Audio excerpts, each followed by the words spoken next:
Hi, I'm Kevin Eikenberry, and I'm here to help you reach your potential as a leader and a human being. Welcome to Remarkable TV and the Remarkable Leadership Podcast. If you happen to be watching on YouTube, we're glad that you are. Make sure you hit the subscribe button so you don't miss any future episodes. Today, I'm going to share with you one phrase that aids in collaboration and reduces conflict. Are you ready? Let's get started.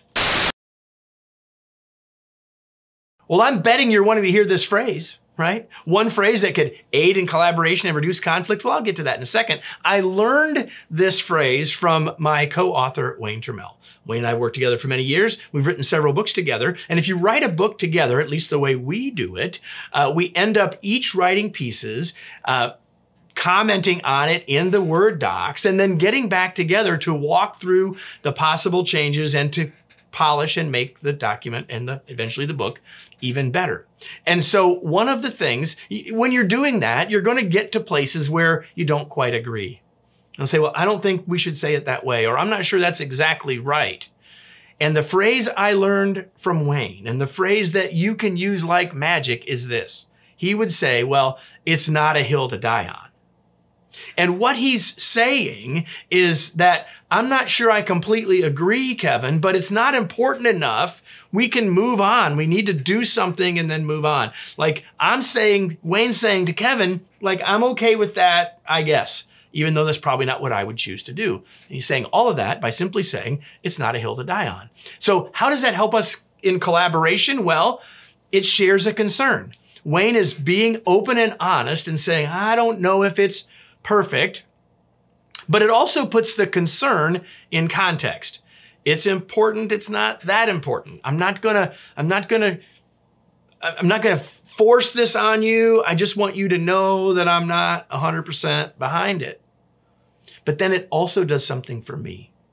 It gives the other person the opportunity to respond more effectively.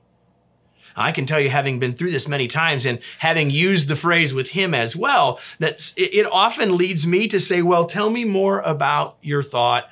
And maybe I soften, or maybe we move to what he was actually thinking to start with. And even if we don't, I know that this is a place where he's said, we can move on because I trust you. Now, in all of those ways, it helps our collaboration. I learned it from him. I now use it with him, sometimes use it with other people on our team, but it does something else around conflict too, because it holds both people accountable. It holds both people accountable to say, hey, maybe we did compromise here, or hey, maybe I gave in to you on this one. And you know what it does? It turns down the heat. Because if one person does say, I think this is super important, and then the other person adds on to that, and then we start going up, and the heat goes up, and pretty soon it could become a conflict, right? Because it also does something else important. It opens the door for compromise. I think it's pretty clear that it does that because it's not a hill to die on. Let me close with today's tweet. If you tell someone it's not a hill to die on and you mean it, you set the stage for better collaboration and communication, as well as less conflict and heated conversation. I mentioned writing books with Wayne Trammell. Here's our latest, The Long Distance Team, which is a book that helps you think about team design and culture creation in a new world of work. You can learn more about the book and even get an excerpt by going to longdistanceteambook.com. I hope you do that. And I hope you'll be back with us next week for another episode of Remarkable TV and the Remarkable Leadership Podcast.